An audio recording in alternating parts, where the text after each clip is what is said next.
تو شادی کے چند دن کے بعد میرے خواب میں خاتون جنت فاطمہ الزہرا رضی اللہ تعالی عنہا نے آ کر زیارت سے مشرف فرمایا اور مجھ سے ارشاد فرمایا کہ بیٹا عبد القادر، اللہ تبارک و تعالیٰ نے مجھے حسن و حسین رضی اللہ تعالی عنہما کے بدلے ایک تجھے اور دوسرا علی احمد صابر کو عطا فرمایا۔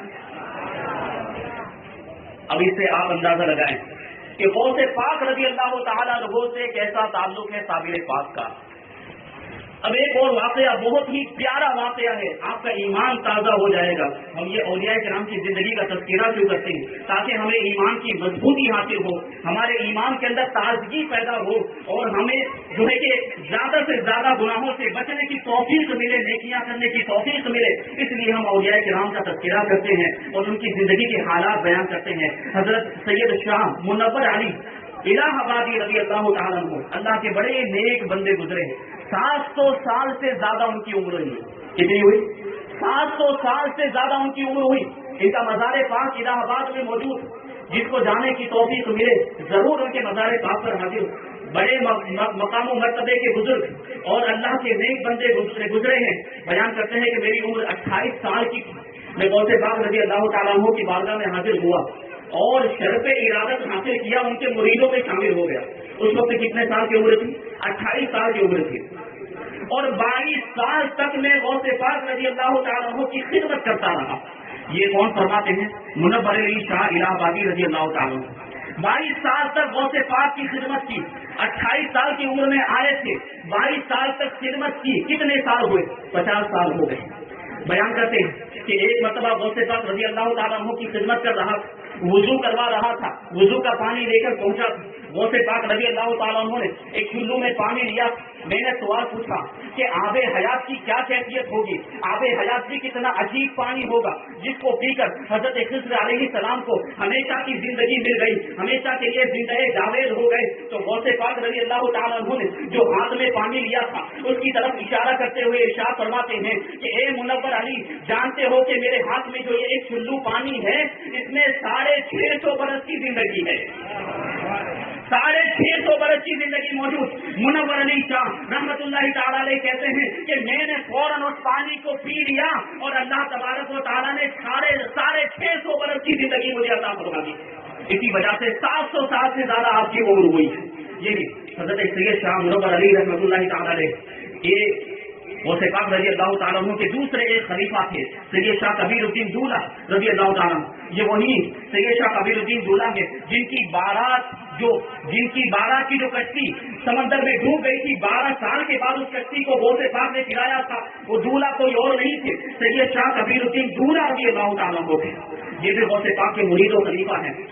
تو سید شاہ منور علی رضی اللہ تعالیٰ عنہ کو غوث پاک سے بھی بہت سے تبرکات ملے تھے، اور سید کبیر الدین شاہ دولہ رضی اللہ تعالیٰ عنہ سے بھی بہت سے تبرکات ملے تھے۔ غوث پاک رضی اللہ تعالیٰ عنہ کا 571 ہجری میں انتقال ہو گیا۔ اس کے 16 سال کے بعد سید کبیر الدین شاہ دولہ رضی اللہ تعالیٰ عنہ کا بھی انتقال ہو گیا، لیکن سید کبیر الدین شاہ دولہ رضی اللہ تعالیٰ عنہ نے انتقال سے پہلے منور علی شاہ رضی اللہ تعالیٰ عنہ کو یہ وصیت کی تھی کہ یہ جو کچھ بھی تبرکات تمہیں غوث پاک کی بارگاہ سے ملے ہیں اور میری بارگاہ سے تمہیں حاصل ہوئے ہیں، یہ سارے تبرکات علی احمد صابر کی جب ولایت کا عروج ہوگا تو اسے دے دینا۔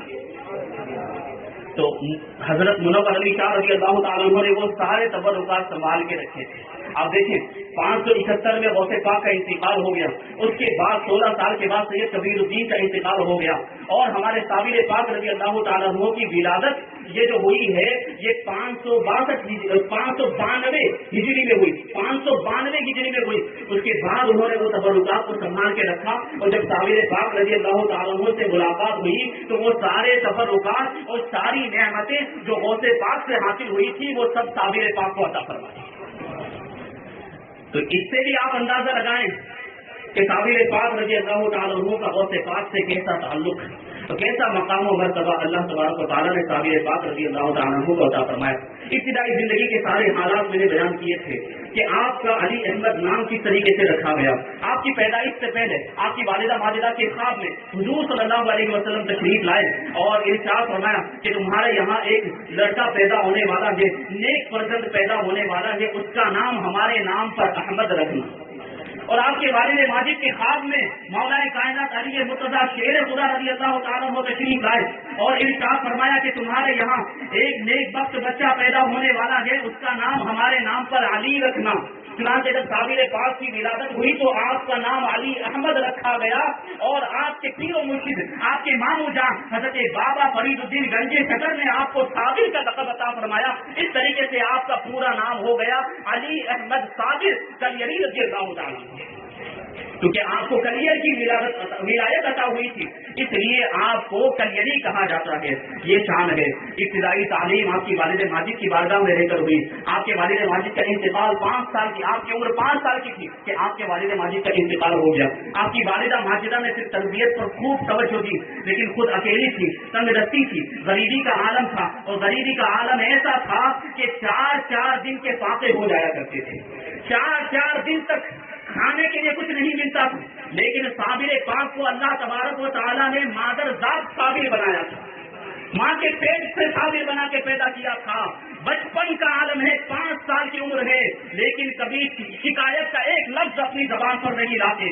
4 دن تک کھانے کے لیے کوئی چیز نہیں ملتی، لیکن کبھی والدہ ماجدہ کے سامنے جو ہے کہ لفظ شکوہ جو ہے زبان شکوہ دراز نہیں کرتے، اور والدہ ماجدہ کی بارگاہ میں کوئی شکایت نہیں کرتے کہ کھانے کے لیے کیوں نہیں مل رہا ہے۔ یہ شان کی صابر پاک تھی کہ بچپن سے صبر کا یہ عالم تھا، لیکن والدہ ماجدہ کو آپ کی فکر ہونے لگی کہ ان کی تعلیم و تربیت کا کیسے انتظام ہوگا۔ والد ماجد کی انتقال کے بعد صابر پاک رضی اللہ تعالیٰ عنہ کی کیفیت متغیر ہو گئی، ہمیشہ خاموش رہا کرتے تھے، کسی سے بات چیت نہیں کرتے تھے اور عبادت میں مشغول رہا کرتے۔ بچپن کا عالم ہے، 5 سال کی عمر ہے۔ بیان کرتے ہیں بیان کرنے والے کہ صابر پاک ایسے عالم میں بھی روزانہ 7 سجدے کیا کرتے تھے۔ ایک سجدہ فجر کے وقت کرتے تھے، ایک سجدہ ظہر کے وقت کرتے تھے، ایک سجدہ پہر کے وقت کرتے تھے، ایک سجدہ عصر کے وقت کیا کرتے تھے، ایک سجدہ مغرب کے وقت کیا کرتے تھے، ایک سجدہ عشاء کے وقت کیا کرتے تھے، اور ایک سجدہ تہجد کی نماز کے وقت کیا کرتے تھے۔ یہ بچپن کا عالم۔ 5 سال کی عمر ہمارے بچوں کو عبادت کا کوئی شعور بھی نہیں ہوتا کہ ہمارا رب ہے، اس کی عبادت کرنی ہے، اتنی باتیں معلوم نہیں ہوتی، لیکن صابر پاک کو اللہ تبارک و تعالیٰ نے ماں کے پیٹ سے ولی بنا کے پیدا کیا تھا، تو انہیں عبادت کا شعور کیوں نہیں ہوگا؟ بچپن سے عبادت کر کے یہ ثابت کر رہے ہیں کہ اللہ تبارک و تعالیٰ نے یہ بچہ جو پیدا کیا ہے صابر پاک کو، جو ان کے گھر میں پیدا کیا، حضرت سید شاہ عبد الرحیم کے گھر میں پیدا کیا، یہ کوئی معمولی بچہ نہیں تھا، بلکہ یہ بچہ اپنے وقت کا قطب ہونے والا تھا، اپنے وقت کے اولیاء کرام کا سردار بننے والا تھا۔ یہ صابر پاک کی شان بچپن ہی سے۔ والدہ ماجدہ رضی اللہ تعالیٰ عنہ کو جب فکر لاحق ہوئی تعلیم و تربیت کی، تو آپ کو لے کر بابا فرید الدین گنج شکر رضی اللہ تعالیٰ عنہ کی بارگاہ میں پہنچ گئے۔ بابا فرید الدین گنج شکر نے آگے کی آپ کی تعلیم و تربیت پر توجہ فرمائی۔ آپ دیکھیں بابا فرید الدین گنج شکر رضی اللہ تعالیٰ عنہ یہ صابر پاک کے مامو جان بھی ہیں اور صابر پاک کے پیر و مرشد بھی ہیں۔ یہ دیکھیں صابر پاک رضی اللہ تعالیٰ عنہ کے پیر و مرشد بابا فرید الدین گنج شکر، ان کے بھی کچھ مختصر حالات میں آپ کو بیان کرتا ہوا چلوں۔ بابا فرید الدین گنج شکر رضی اللہ تعالیٰ عنہ اللہ کے بڑے برگزیدہ بندے، اللہ کے نیک بندے، اولیاء کرام میں آپ کا شمار ہوتا، سلسلہ چشتیہ کے بڑے بزرگوں میں آپ کا شمار ہوتا ہے۔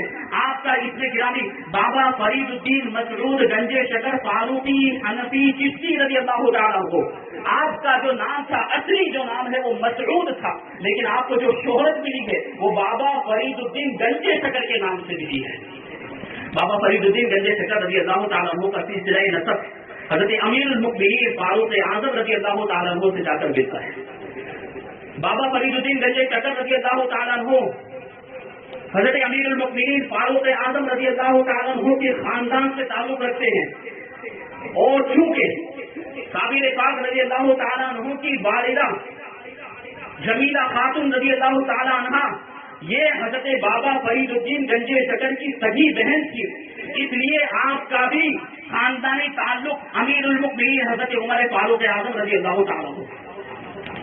غور کریں، بابا فرید الدین گنج شکر رضی اللہ تعالیٰ عنہ سادات گھرانے سے تعلق نہیں رکھتے، بلکہ فاروق اعظم رضی اللہ تعالیٰ عنہ کے خاندان سے آپ کا تعلق ہے، اور آپ پیر ہیں کس کے؟ صابر پاک کے پیر ہیں، جو حسنی سید ہیں،